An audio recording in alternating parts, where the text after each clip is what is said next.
became enlightened. He became a Buddha. This great event has had a tremendous impact on human history, right down to the present day. Because of what happened here under the Bodhi tree, there are temples and shrines all over the world today, in countries like Japan, Thailand, Tibet, India, America, and Great Britain.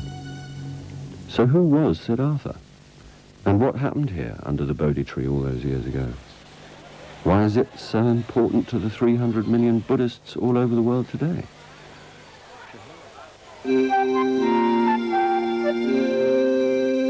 Scheherazade has been asking herself the same questions. She lives in Manchester, in England. Her parents are Buddhists.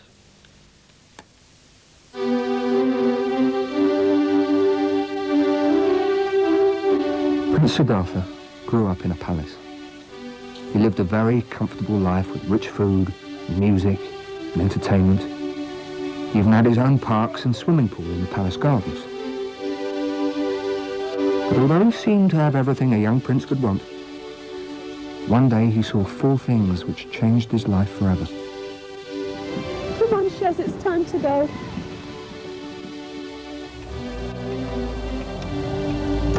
Siddhartha's father tried to hide from his son all the unpleasant things of life. Everybody who worked in the palace was young and happy and healthy. And one day, the young prince took his chariot, left the palace, and drove into the city. The first shocking sight he saw was a very old man whose hair and teeth were falling out. This sight really upset the prince. He realized that everybody grows old and loses their strength, eventually. The next day, he saw a sick person groaning in the street.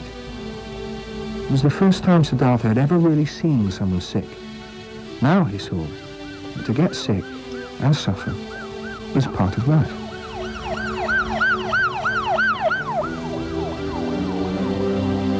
On the third day, the prince saw a funeral procession.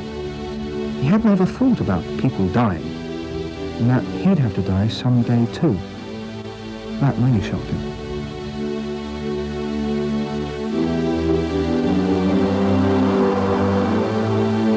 The fourth sight was quite different. This time he saw a wandering holy man. The holy man had nothing of his own. He wore simple robes and carried an alms bowl. The man looked peaceful and happy. When he saw this, the prince knew immediately that it was no good being shut up in the palace anymore. He would have to leave his beautiful home and search for an escape from the suffering in the world.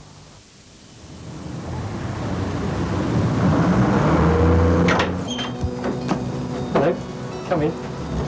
Ratnaguna is an ordained Buddhist, and he lives here at the Manchester Buddhist Centre.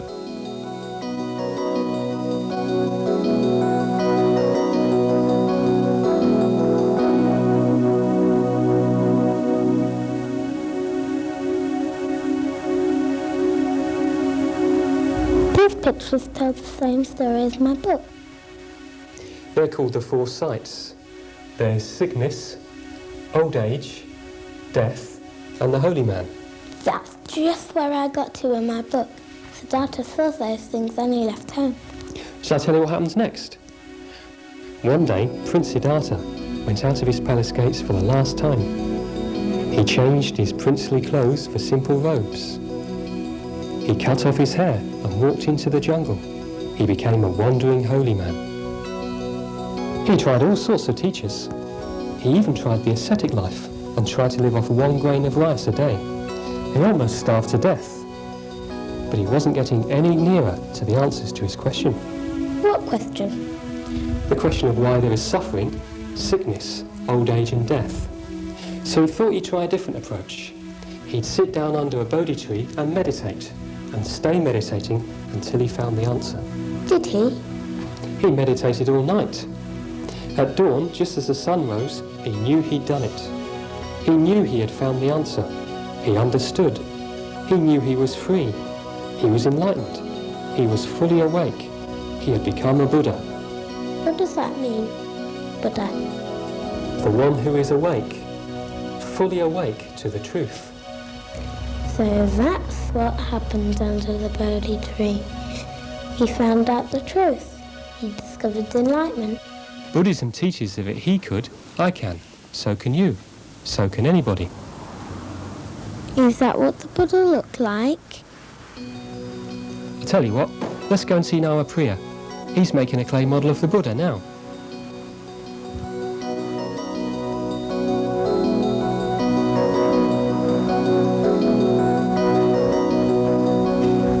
Hello, Nawa Priya. Shez has come to see how your sculpture's coming along. Hi, Shez. Well, I'm working on the face at the moment. I'm trying to get an expression of kindness and of peacefulness. How long have you been doing that? Altogether, about 3 days. Why are you making it? Well, the Buddha was a great man, a real hero, and I admire him. He had such wonderful qualities such as fearlessness, wisdom, kindness, generosity, calmness, and I'm trying to show all of that in the clay. Can I have a go? Of course you can. Here's some clay there, and you'd better put this old shirt on so that you don't ruin your clothes. What shape shall I make? You could make a standing Buddha, you could make one sitting down, or you could make one lying down. There's a number of positions. I've got a number of Buddhas around the room. Maybe it'd be a good idea if we had a look at those for a while.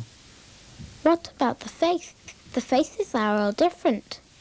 Well, artists down the ages have simply tried to make the most lovely face they could. Naturally, an Indian artist would try and make a beautiful Indian face, and a Chinese artist make a beautiful Chinese face, a Tibetan artist a beautiful Tibetan face. I'm trying to make a beautiful Western face. But can you see that although all the faces are different, there is something about them which is similar? Yes, the faces are all very peaceful.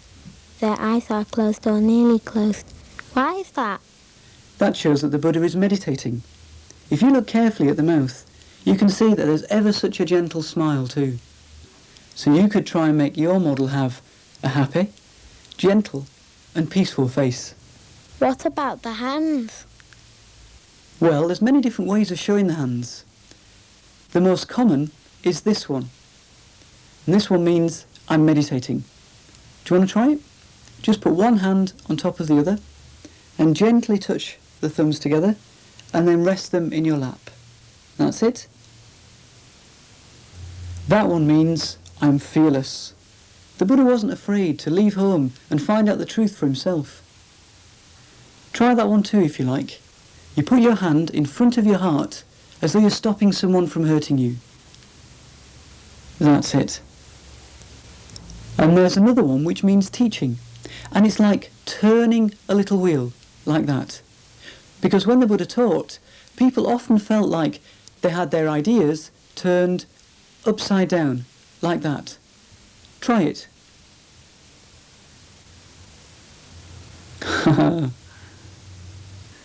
These hand positions are called mudras. So you've got meditation mudra, fearlessness mudra, and the teaching mudra.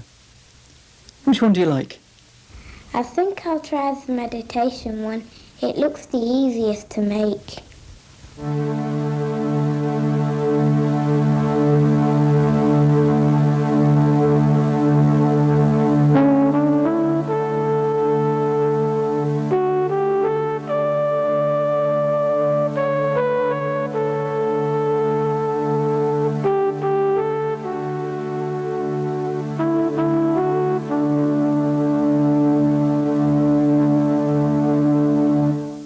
Apart from statues and paintings, there are other ways that we can find out what the Buddha was like. There's been many stories written down about him, and there's one which shows just what a kind teacher he was, and that's the story of Kisa. One day, the Buddha was sitting under a tree teaching his disciples when a young woman hurried up to him. She was very upset. In her arms was a little baby. He was dead. The Buddha stopped teaching. "How can I help you, friend?" he asked. "And what is your name?" "I am Kissa of Saravati," she replied. "Today my son was taken ill. I have been everywhere looking for medicine, but people just laugh at me. They say my baby is dead. Even my husband's family just mock me." The Buddha looked at the bundle in Kissa's arms. The baby was clearly dead. "Please don't say he's dead," she sobbed. "All he needs is some medicine." How was Kissa to be helped? How was she to accept the truth that her little boy was really gone from her? "Please, sir, I beg you, tell me, is there a medicine to cure my son?" Kissa, if you want to make a medicine, you must have some mustard seeds. Go into town and ask for some at each house. But you must only accept mustard seeds from a house where no one has died. "Is that all I need?" asked Kissa, drying her tears. "Just that. I shall await your return." Kissa soon arrived in town. She knocked at the first door. A young woman answered. "Could I have some mustard seeds to make some medicine?" she asked. The young woman went back inside the house and returned with a handful of mustard seeds. "Before I take them, could you first tell me if anyone has died in this house?" asked Kissa. "Ah, yes," replied the young woman. "Only last month my dear grandmother passed away peacefully." "Then I am afraid I cannot take your mustard seeds. Thank you for your help." Kissa went to the next house. An old man was sitting outside. He smiled as Kissa approached. "And what can I do for you?" "Have you got some mustard seeds to spare?" she asked. Slowly the old man got up and went into the house. Soon he emerged with a handful of the seeds. "Here you are, my young friend," he said, holding out his hand. "Oh, can you tell me, has anyone died in this house?" "Ah," replied the old man sadly. "Just a year ago, the lady of the house, my daughter, died, leaving her 2 little ones. I still miss her." "I am sorry to hear your sad news," said Kissa. "I'm afraid I cannot take your mustard seeds after all." As Kissa went from door to door, the answer to her question was always the same. Everyone had lost a loved one. If not last year, then a long time ago. She had knocked at many houses, but she had no mustard seeds. She knew now that she would not be able to find a house which could give her any. She looked at the little bundle in her arms. "I am sorry, my little one. You have gone to another life, and I did not want to let you go. Let us find a resting place for you." That evening she returned to the Buddha, who was still waiting for her. She was no longer carrying the little bundle. Her face was now much calmer. "Have you got the mustard seeds, Kissa?" he asked. "No," she replied. "I don't need them. I am now at peace. I have come to thank you." "You have done well, Kissa," said the Buddha, "for there is nothing stronger in all the world than a mother's love. Would you like to stay and talk a while?" As they sat and talked, the sun went down over Kapilavatthu. Kissa decided that very evening to leave her home forever and become a follower of the Buddha.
This is Sarnath in northern India. A very tall building stands amongst the trees in the distance. It's a stupa, a very special monument built by Buddhists. These Buddhist pilgrims are walking around the stupa, keeping it to their right as they go round. They are paying respect to this spot. It is a special place to them.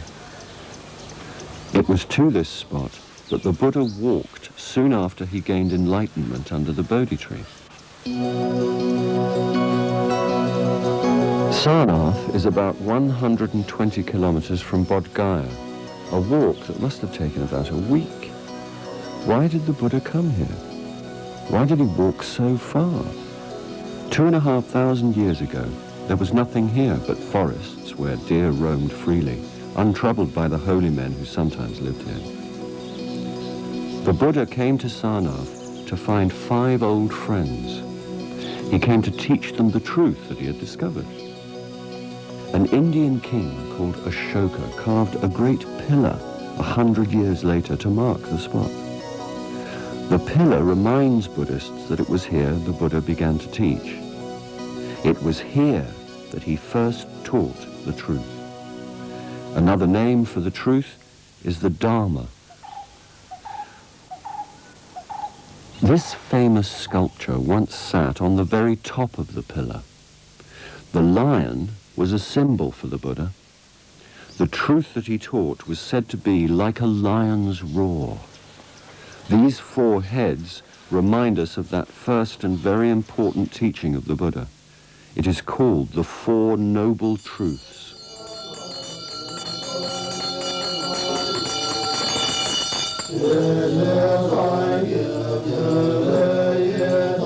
The early Buddhists chanted the teachings together to remember them. Hundreds of years later, these teachings were written down. Even today, Buddhist monks chant the 4 Noble Truths. The first Noble Truth is that we can't find true and lasting happiness in worldly life.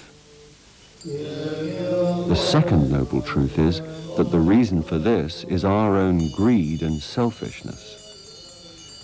The third Noble Truth is that it is possible to stop greed and selfishness ruining our lives. The fourth Noble Truth is that the way to do this is to follow the Noble Eightfold Path. The Noble Eightfold Path is another great teaching of the Buddha.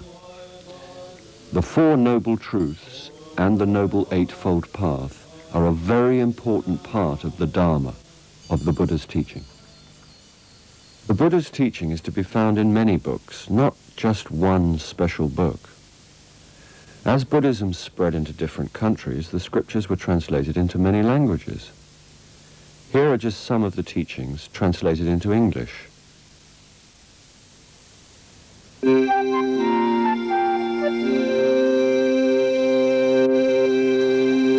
Scheherazade is finding out about the Buddha and his teaching.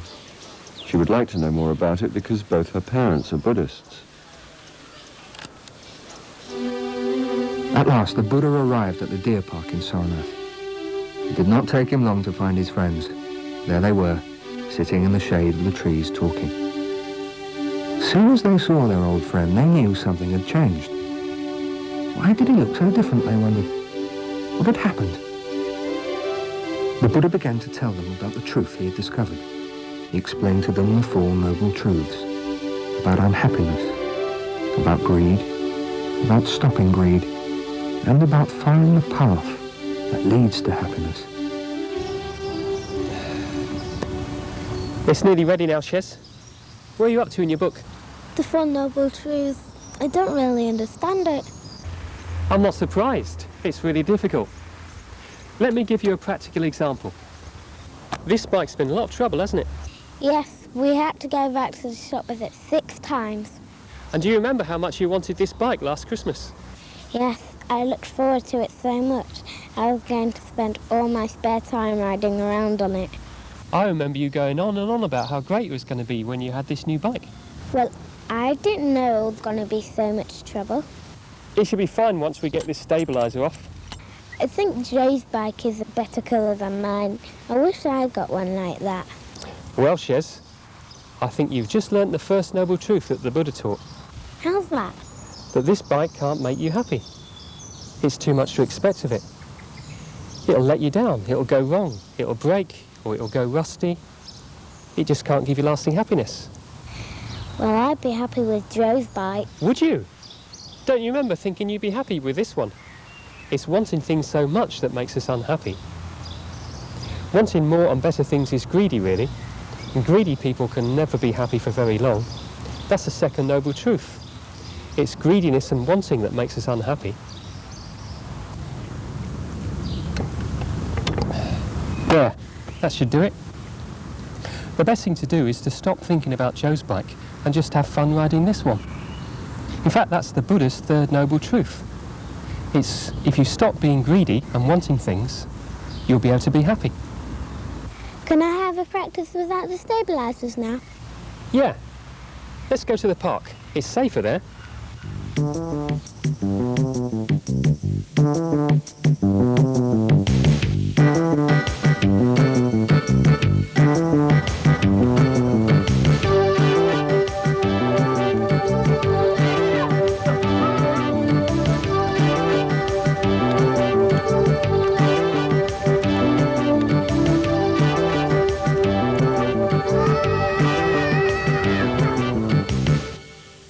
I had a great time riding around with Joe. What about Joe's bike?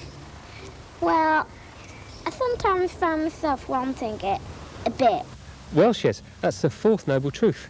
It takes training to stop ourselves wanting so much. It takes training to keep on the right path. The Buddha taught that it's necessary to practice all the time.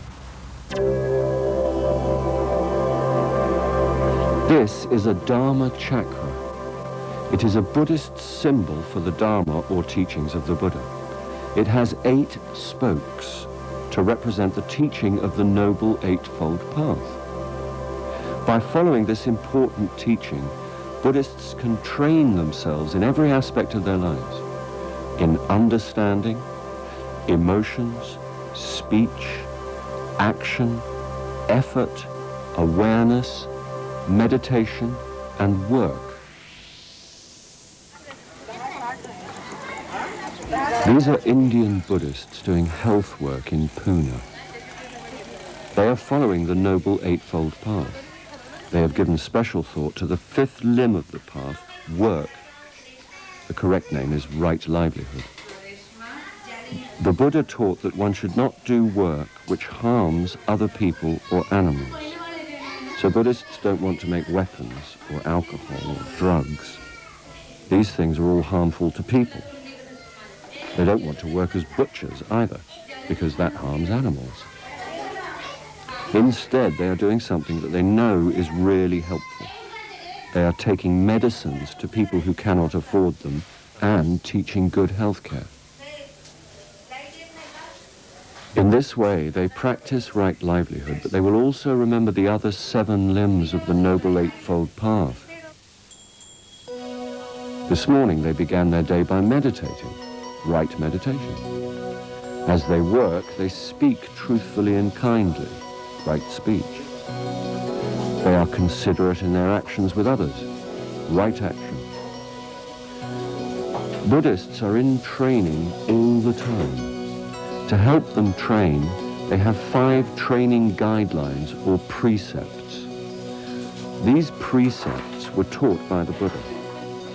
They are the same for Buddhists all over the world. They are a system of training for everybody, whether they are clever or simple, rich or poor, old or young. Everyone can practice the 5 precepts. To find out what the 5 precepts are, let's travel to a school in the great Himalayan mountains.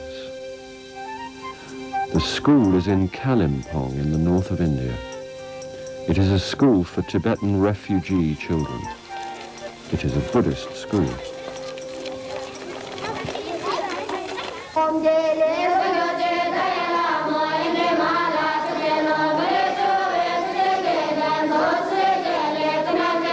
Some of these children were sent here from Tibet by their parents. Some live with their parents in Kalimpong. Some are orphans who live at the school. They are all Buddhists. At this school, the children learn their own Tibetan language, as well as Hindi and English. They also learn about Tibetan culture, the dances and songs and colourful costumes. But even more important than these things is learning how to live by the 5 precepts. Every child in the school learns what they are. But keeping these 5 precepts isn't always easy. Everybody has bad habits. It takes a lot of practice to be aware of other people, to be in step with them. It's a bit like learning to dance. The children know all about that. They're practicing for the end-of-term performance. They know that it's okay to make mistakes. The important thing is to keep practicing, to keep helping each other. And in the end, the effort will be rewarded.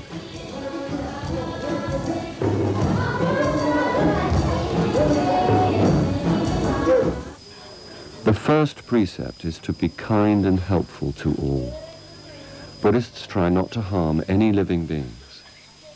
They try instead to be kind to people and animals and the environment. Most Buddhists are vegetarian. In this school, it is especially important to be kind, friendly, and helpful. The second precept is to be generous. Buddhists try not to take what doesn't belong to them. Instead, they practice generosity by giving to others. So sharing is very important in this school. The third precept is to be gentle, calm, and content. Buddhists try not to behave in a greedy way that might harm themselves or anybody else. So being happy with what you've got is very important in this school. The fourth precept is to speak truthfully and kindly. Buddhists try not to tell lies or say unkind things. Instead, they try to speak the truth. So in this school, speaking kindly and telling the truth are very important. The fifth precept is to keep the mind clear so that they can be aware and think clearly about what they're doing. Buddhists avoid drugs and alcohol because these things make the mind cloudy. All these children know that to make the best of each moment, they need to be able to concentrate, to think, to be aware of what they're doing. These 5 precepts help people to be kind and considerate to themselves and to others. The Buddha knew that this was the right way to live, and that if people trained themselves to live their lives in this way, it would help them to meditate and eventually to become enlightened.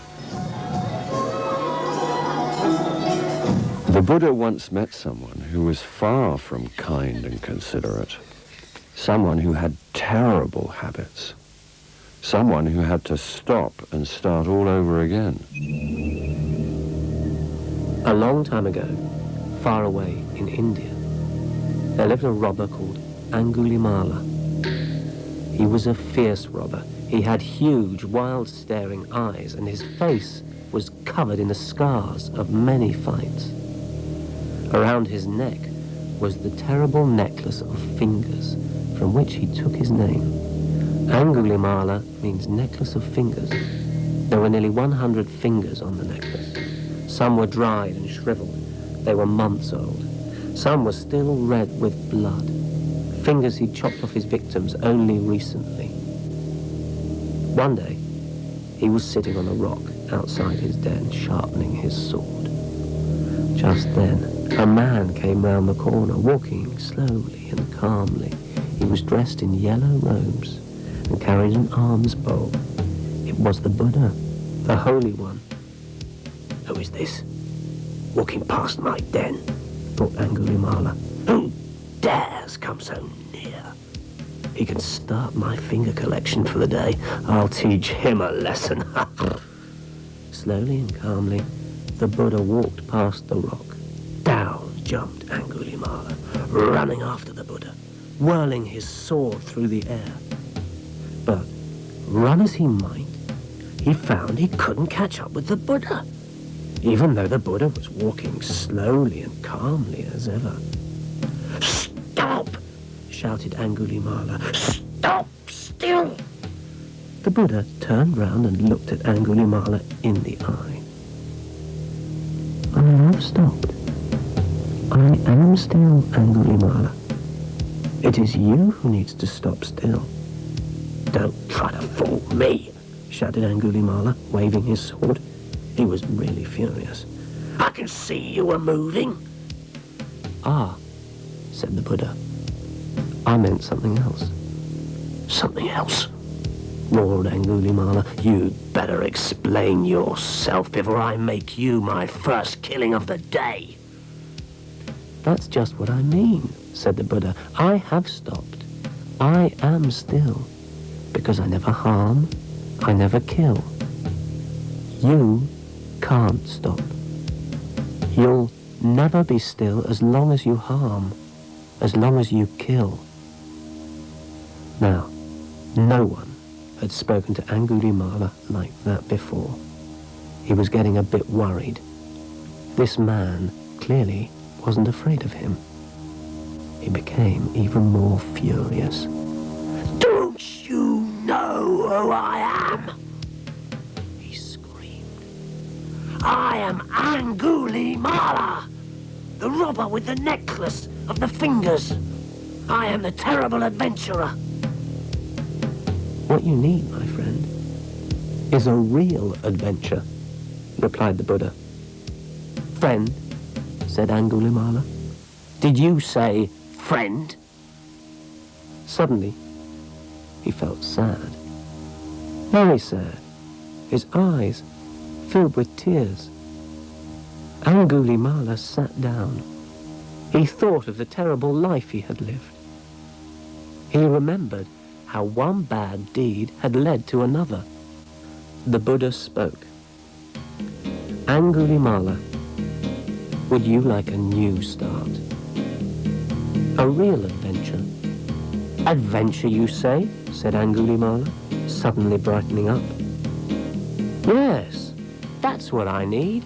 A really good adventure." Angulimala picked up his sword and shield. "I am ready," he said. "Lead on." "You will need all your courage and strength for this adventure," said the Buddha. "But you won't need your sword and shield. The battle you will be doing is with yourself." Angulimala walked to the edge of the cliff. He threw his sword and shield over the edge. He watched them spin away, down and down, until they were out of sight. "Are you sure this is to be an adventure?" he asked. "Oh, yes," said the Buddha. "The adventure of your life. It will need all your courage and fearlessness. Wait and see." "But is there nothing I should carry?" asked Angulimala. "You can carry my bowl if you like," said the Buddha. And so off they went, the Buddha and Angulimala, the terrible robber, his new disciple, on the adventure of his life. And what an adventure it was. But that's another story.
The three jewels are an important symbol for Buddhists all over the world.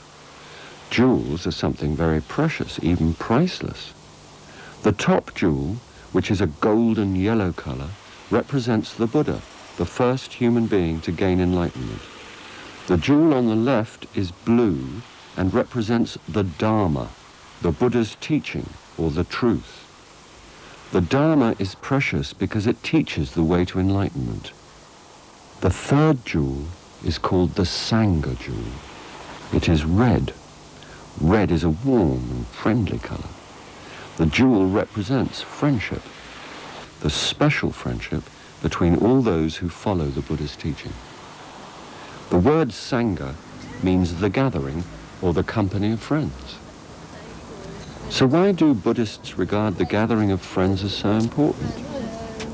To find this out, we need to go back to the time of the Buddha, who lived 2,500 years ago in northern India.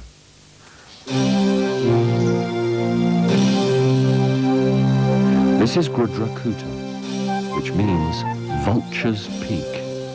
It is a very important place for Buddhists. This was one of the Buddha's favorite places. Sometimes he would invite his followers to gather together at this place, and he would teach them what they needed to know in order to become enlightened. People would journey for miles under the hot sun and climb this steep path to hear the Buddha's words. Kings and princes would come, farmers and peasants, young people and old people, holy men of the forests, mothers and children, all would travel this path together to the very top of the hill. When they first heard the Buddha's words, some people were so struck by what he said that they wanted to join him and become his disciple. They had realized that the most precious things in life were the three jewels. The three jewels were the only things that could be relied upon to make them happy.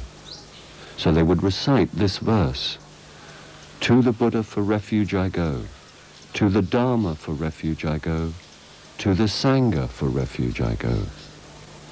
This is how they became Buddhists and how they joined the Sangha, the community of all Buddhists.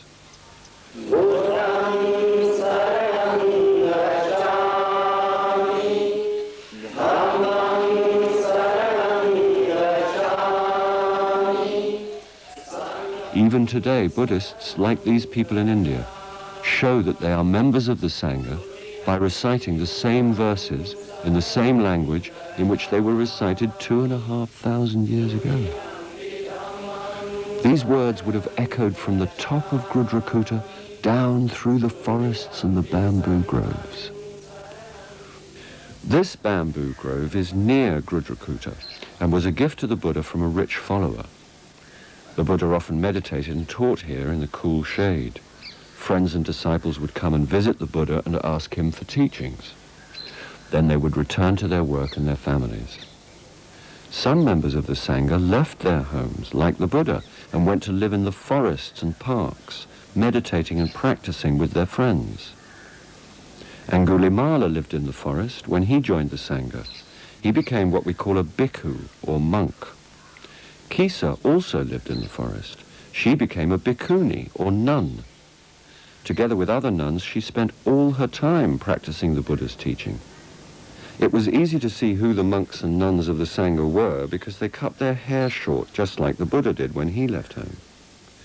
They wore yellow robes like he did, and they also had a bowl for collecting alms.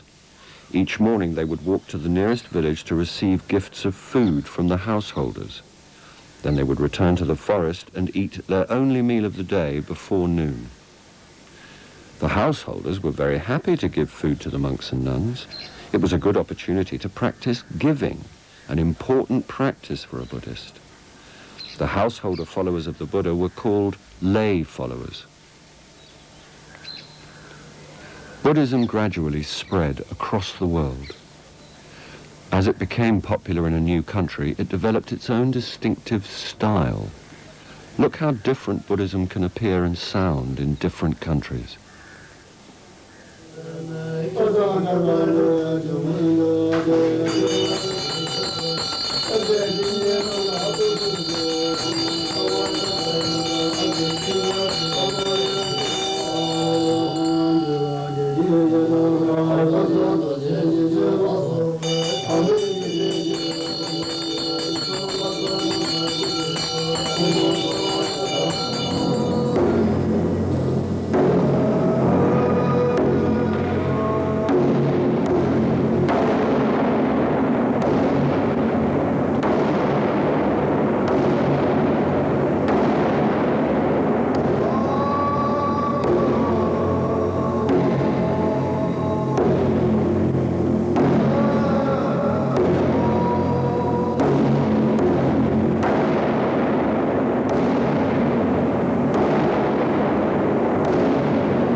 the three jewels. To the three jewels. To the Buddha. To the Buddha. The ideal of enlightenment to which we aspire. The ideal of enlightenment to which we aspire. To the Dharma. To the Dharma. The path of the teaching which we follow. The path of the teaching which we follow. To the Sangha. To the Sangha. The spiritual fellowship with one another which we enjoy. But although these Buddhists all look very different, they are all practicing the path taught by the Buddha. We dedicate this.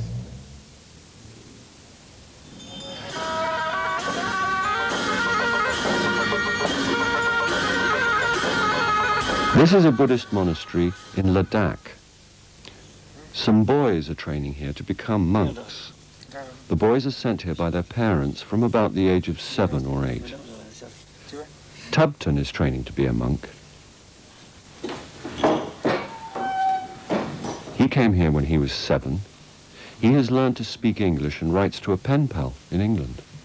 Dear Paul, thank you for your letter.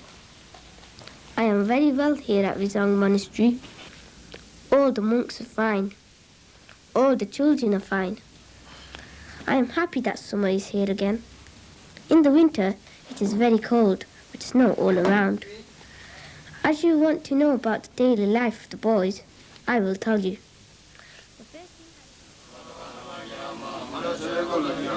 The first thing I hear each morning is the chanting of the monks. They get up about 5 o'clock to chant the morning puja. I lie in my bed and listen to them. Our first job is to prepare breakfast for everybody. It's hard work to make the butter tea in the big churn. We then carry the teapots to the shrine room. The monks carry on chanting morning puja while we serve the tea and sometimes fresh apples and apricots.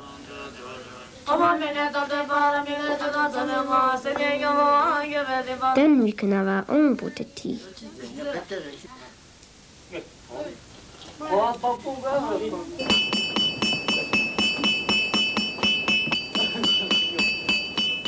At 9 o'clock, we run down to the new school room as fast as we can without tripping on our robes.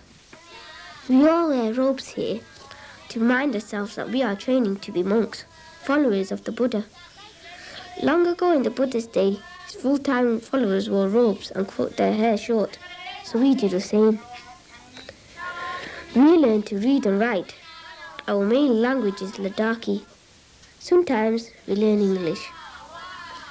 We also learn about Buddhism. We learn about the three jewels, the Buddha, Dharma and Sangha.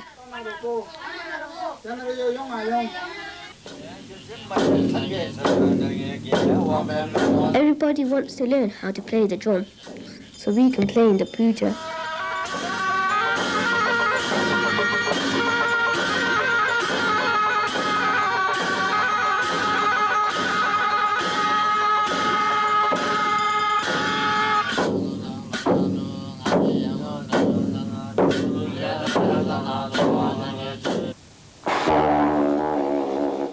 The big horn needs a lot of practice.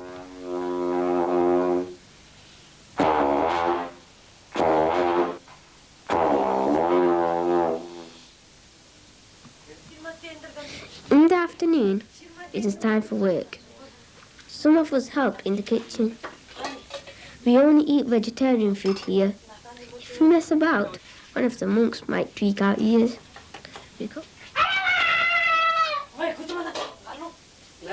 We cook potatoes and other vegetables which are grown down in the valley. The green vegetable takes a lot of preparing. In late summer, some of us walk down the hill to where the nuns live. They are quite old and need help to store the apricot harvest. There are no girls who want to train as nuns at the moment, so we have to help out. We do have some playtime too. We mostly sit about talking, lots of time to write letters. At about 10 o'clock, we go to bed. In the summer, we sleep out on the roof. I often lie there looking at the stars, wondering how long it will be before I am ordained as a monk.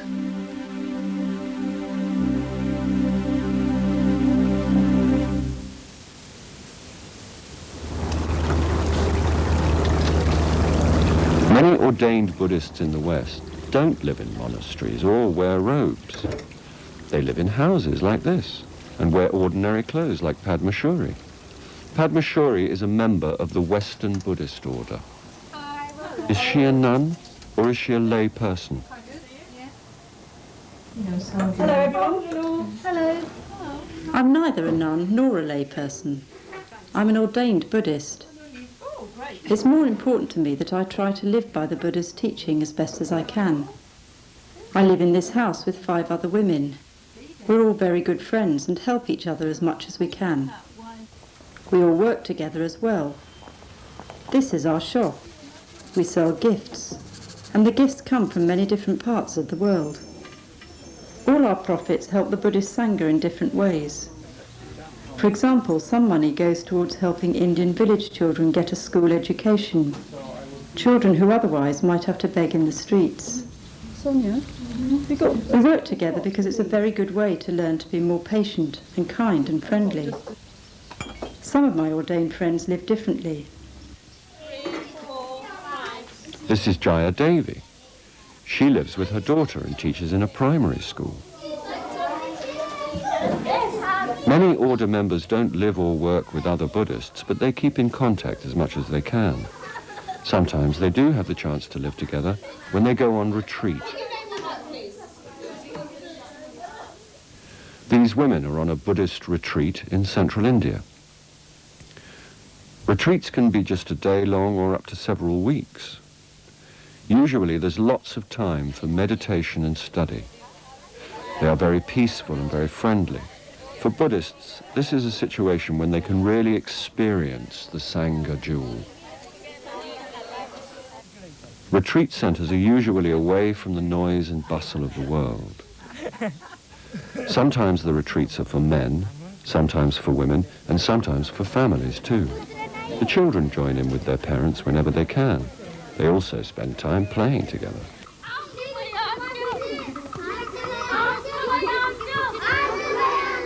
Throughout the retreat, everyone has been making good friends, keeping good company. In other words, they have been practicing Sangha. There is a story that the Buddha used to tell, which is all about keeping in good company and staying out of bad company. It is called the King's Elephant. The king of Benares had a beautiful palace with wonderful gardens. But his most prized possession was his elephant.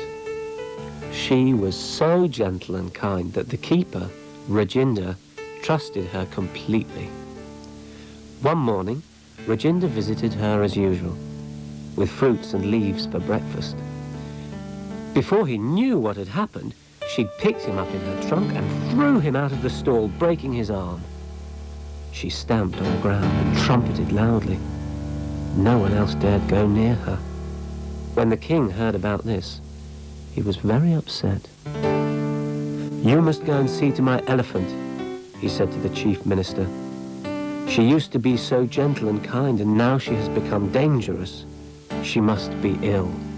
Spare no expense in finding a cure." The chief minister went to visit the elephant at once. She was bound with ropes. He checked her eyes. They were clear. He felt behind her ear. Her temperature was normal. He listened to her heart. It was fine. The elephant certainly wasn't ill. Strange, he thought. I can find no explanation. Just then, his eye caught the glint of something shining in the straw. It was a knife. A sharp, curved knife, like those used by robbers and thieves. Could there be a connection? Late that night, the minister returned to the elephant house. As he approached, he could hear voices coming from inside. He crept in silently and hid in the shadows. There, in the stall next to the elephant, sat a band of robbers. They were making plans for the night's work. "Tonight we'll burgle the palace," said the chief. "First we'll make a hole in the wall, then we'll remove all the treasure, every last bit." "But what about the guards?" asked the younger ones. "Oh, don't tell me you're still afraid to kill," sneered the chief, giving him a sharp cuff. "When will you learn to be a real robber?" From the shadows, the minister could see the elephant watching, her ears pinned back. She was listening to every word. "Just as I suspected," thought the minister. He slipped out quietly, bolted the door of the outside, and went immediately to the king. "Your Majesty," he said, "I think I have found the cause of your elephant's strange behavior." As soon as the king heard what the minister had to say, he sent his guards and had the robbers arrested. "But what about my elephant? How is she to be cured?" "Well, Your Majesty," replied the minister, "if she was led astray by bad company, perhaps she can be cured by good company. Let us choose the wisest, the gentlest and the most honest people of your city and ask them to meet in the stall next to the elephant." And so it was done. For several weeks, these good, gentle and honest people met in the elephant's stall and spoke to each other with kindness and gentleness. The king's elephant watched all the while and listened. Gradually, day by day, she became calmer and gentler, until at last her ropes could be removed. She had returned to her old self. In fact, according to Reginder, she'd become even more gentle than she was before.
The Buddha is not a god.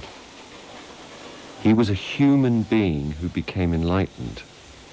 In fact, Buddhists do not have a god. Yet these Buddhists are worshipping. They have made the long journey to Bodh Gaya especially to worship the Buddha. Bodh Gaya is where the holy man Siddhartha became enlightened. Here he became the Buddha. The pilgrims offer candles at the shrines, they light incense, they chant with their beads, they prostrate to the Buddha. Not only here, but all over the world there are shrines where Buddhists worship in this way. So what is a Buddhist shrine, and why do they worship? This is what the children from Seymour Grove Primary School are hoping to find out today at the Manchester Buddhist Centre. Hello, Do you want to take your shoes off and then come through to the shrine? First, they remove their shoes. This symbolizes that they are leaving the everyday world behind, that they are entering a special place. Take a cushion as a bath or a stool and come and join me up here.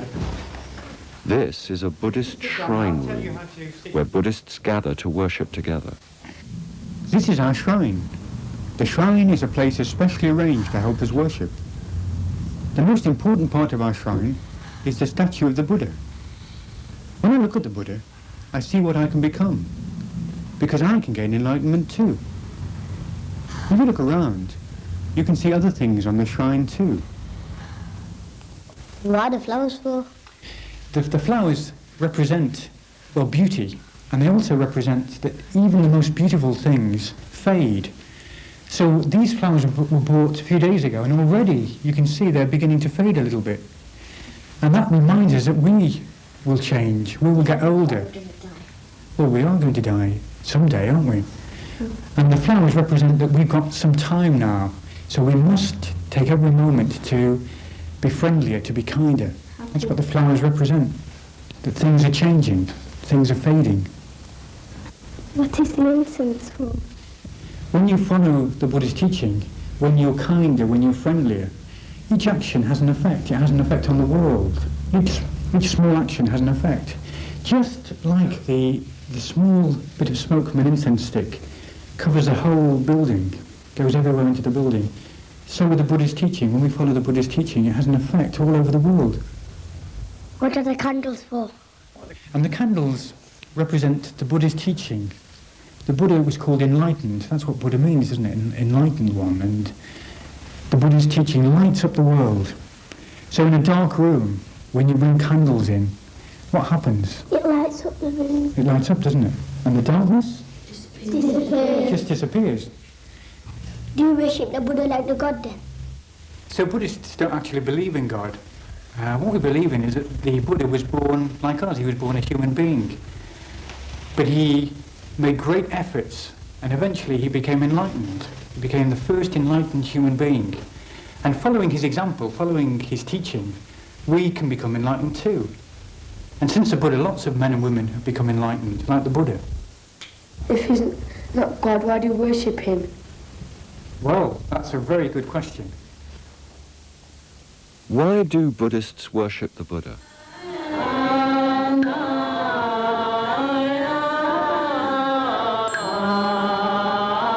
For Buddhists, worship means showing how important enlightenment is. The Buddha's enlightenment and their own future enlightenment that they are striving for.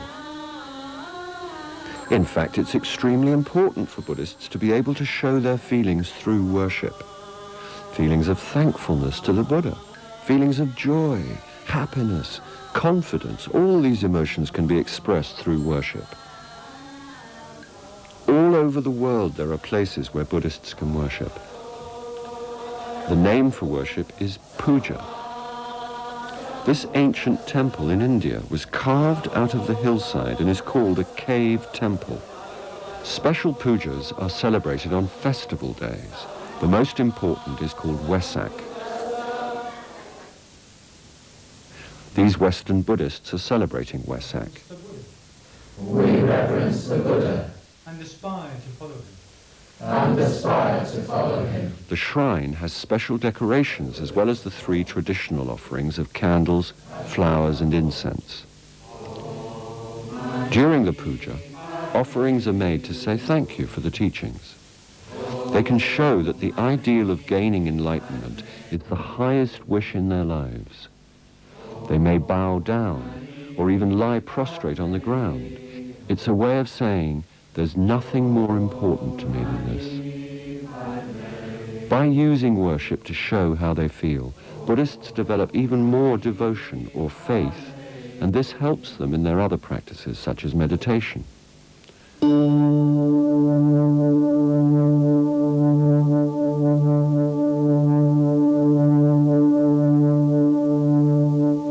Meditation is one of the most important Buddhist practices. These Indian Buddhists are training their minds and bodies to be calm and still. Then they can go beyond just thinking. They can begin to understand the truth. They can gain wisdom. And that's a very big step towards enlightenment. But what What is meditation? How do you do it?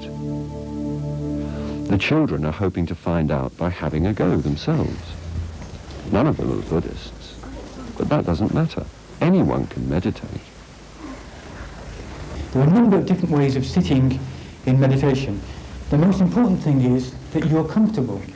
The first way of sitting is on a cushion, and you sit cross-legged, knees on the floor and our bottom on the cushion. Another way that people find comfortable is to sit kneeling across the cushions. If you want to try this out, kneeling across the cushions. So your back should be fairly straight. Anyone know what you could do with your hands? Yeah, put them in your laps, one on top of the other. Okay, so now choose which position is most comfortable. So sit cross-legged or sit kneeling. So is anyone not comfortable? You're not comfortable sitting on a cushion? Would you prefer to sit on a chair? You go and get a chair. So your feet should be on the ground, possible. Your back should be fairly straight. The thing on a chair is not to collapse into the back. And again, you put your hands one on top of the other in your lap. So what do we do when we meditate? Close our eyes. We close our eyes. Sit still. That's very important, to sit still. And our back is straight. We try and sit as still as possible. When we're sitting here in meditation, we don't want to be dozy. We want our mind to be very clear, very, very bright. Our mind is a little bit like this jar of water. So you can see that this is quite clear, isn't it? But this, what is this like? This is muddy. So when we sit in meditation, sometimes we let lots of different things go through our mind. You start thinking about your lunch, or when you're going to go from the Buddhist centre, or what you're going to do this afternoon. Oh look, what's happened? It's gone completely muddy. And we don't want a muddy mind, do we? We want a clear mind. So when we meditate, our mind, we work on our mind becoming clearer. We're trying to become happier and brighter. And we're going to try and sit as still as possible. You let your face relax. If you look at Buddhist statues, they've usually got a smile or a half smile on their face. So if we half smile, we close our eyes and we try and bring our attention to our breathing.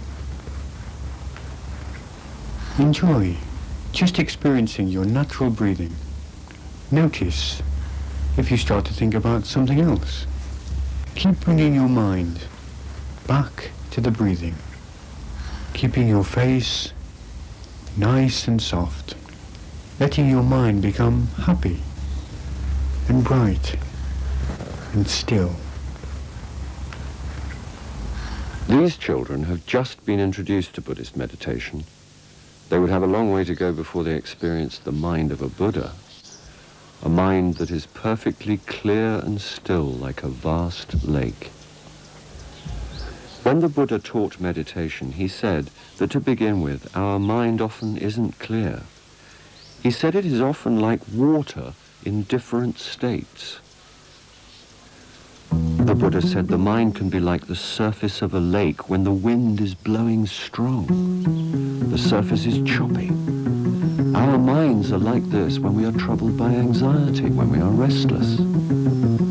If we let the winds of worry blow themselves out, then the surface will be calm once more, and we can see into the water. At other times, the mind is like boiling water, bubbling, steaming, hissing away. This is what happens to our minds if we have been acting in an angry way. If we let our anger cool down, then our mind will settle, and we can see into it. Sometimes our minds are like water when it is full of coloured dyes swirling around. It can seem lovely, with reds and blues and yellows. It is all very pleasant, but we can't see clearly into the water.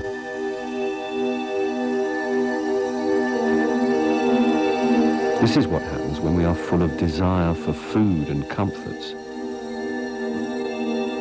When we let all those thoughts flow away, our minds can become pure and clear again. Sometimes our minds feel full of weeds growing so thickly that we can't even see the water.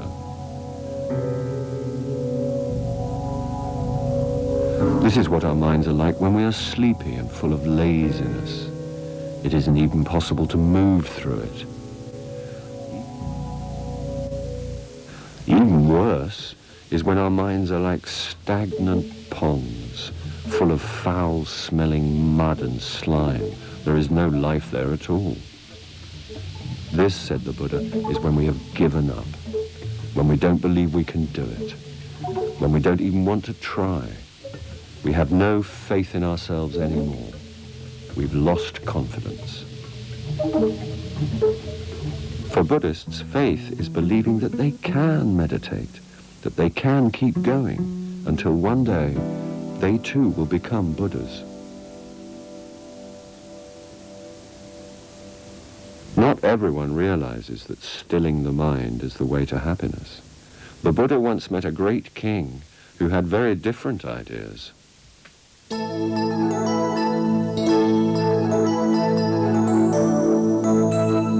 There was once a king called Ajatasattu. His greatest ambition was to be the happiest man alive. He spared no expense in treating himself to whatever he wanted. He had a new army with the latest weapons. There was constant entertainment in the palace. I must surely be the happiest man alive, he said to his chief doctor one day. I can have anything I want. Well, Your Majesty, replied Jivaka, the doctor. People say there's a wandering holy man who is in your kingdom right now, and that he is the happiest man on earth. They call him the Buddha. The Buddha? Who's he? Snorted the king. Where does he live? Has he got my riches? I don't think so, Your Majesty, replied Jivaka. I hear he is a homeless one. Well, how can he be happier than me, then, retorted the king. It so happened that not long after, the king was hunting in the forest with his ministers. As the hunting party galloped along, they came across a group of orange-robed figures sitting in the shade of the trees, meditating. That's him, said Jivaka, the Buddha, the one I was telling you about. Whoa, said the king, pulling his horse up short. Come on, everybody. It's time to sort out who's the happiest man in the kingdom. I'm looking for the one they call the Buddha. I'd like to speak to him now, announced King Ajatasattu. The Buddha looked up. I am known as the Buddha, Your Majesty. What would you like to speak to me about? The king began. Could you tell me what your home is like? Its rooms, its gardens, stables. Home? I have none, Your Majesty, replied the Buddha. And your ministers, your wives, courtiers, musicians? I have none of these, Your Majesty, replied the Buddha.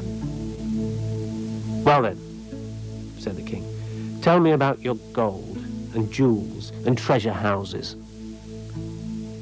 None, Your Majesty, replied the Buddha. I see, said Ajatasattu, winking at his ministers. And you're supposed to be the happiest man in the kingdom? Can you explain that? The Buddha remained silent. Ajatasattu beamed triumphantly at his ministers. At last the Buddha spoke. Perhaps I could ask Your Majesty a question in reply. Of course, said the king. Please do. Could Your Majesty sit quite still under this tree, all by himself for 1 hour, not wanting anything, perfectly happy? No problem, replied the king. I'll show you. And he began to undo the straps of one of his sandals. He loved a good challenge. Very good, said the Buddha. And could your Majesty sit quite still under this tree all by himself for one day, not wanting anything, perfectly happy? A whole day, he asked. He paused to think. I could do that. And he proceeded to undo the straps of his other sandal. Very good, said the Buddha. And could your Majesty sit, as I can sit, perfectly still, perfectly contented, for 1 week, for 1 month, not wanting anything at all? The king looked uneasily at his courtiers, and then at his bare feet. He knew he was beaten. Look here, I'm too busy for this kind of carry-on, he retorted. Help me with my sandals, you. I've got a busy day ahead. His ministers tried not to show their glee as King Ajatasattu strode back to his horse and galloped away. Stillness returned to the forest, and the orange-robed figures returned to their meditation. Perfectly quiet, perfectly still, perfectly happy.